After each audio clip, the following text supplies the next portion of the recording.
Hi, I'm Jim Larmer. Have been elected 3 times to the Cosi County Water District Board of Directors. And in the course of the last almost 10 years, I've learned a lot about water in California and how important it is to the future of this state and to the future of all of us. A big wave water system is state-of-the-art innovative. And as we all know, water is a problem. What you might not know is that something like 3% of the world's water is fresh water, and 2% of that, or rather 2/3 of that, is ice. So we only have about 1% of the total amount of water in the entire world that's fresh water that we can drink. So water is a problem. It's a severe problem in a state like California because most of this state is a desert. Now we're a lucky community because we live in a part of the state where there really is a fair amount of water. Northern California water system that's run by the city of San Francisco, the Hetch Hetchy water system from the Sierras. And that's made us pretty much drought resistant here in this community, but it has not created a circumstance where we need to not any longer worry about a source of water. We have a problem here. In our community, the average household has 2.7 people in it, and the average person uses 130 gallons of water a day to shower, to drink, for cooking, and to water the lawn.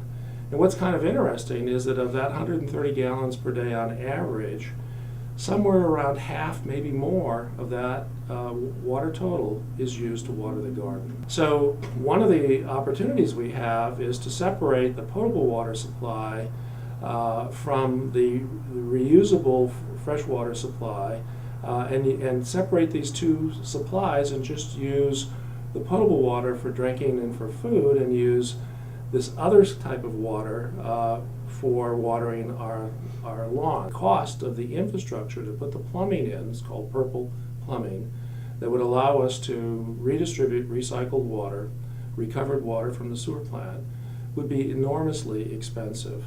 So we need to do this in little pieces. Now one way you could do this is that you could establish little plants throughout neighborhoods where sewer water is collected, processed, and then redistributed to those neighborhoods to distribute the lawn.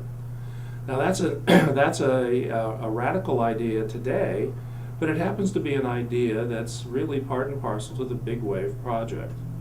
The Big Wave Project is going to use its own local supply of water, the aquifer there near the harbor, and after the water is used at Big Wave, it's going to be recycled, cleaned, and used to water the gardens around the facility.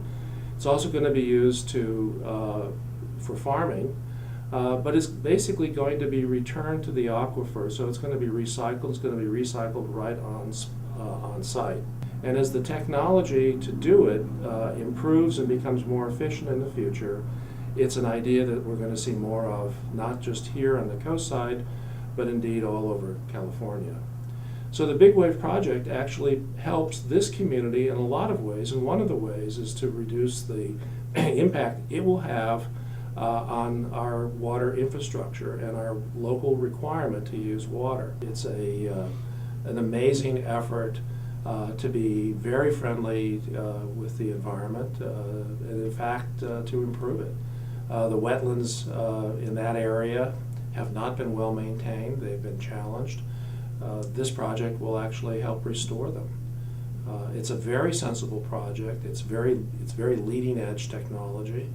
It's very thoughtfully done, and it's done not only in terms of clever use of the resources and the technology that's available today, but it's doing it in a cost-effective way. It's trying to make this system work and not cost an arm and a leg in the process. I think it's a really brilliant idea.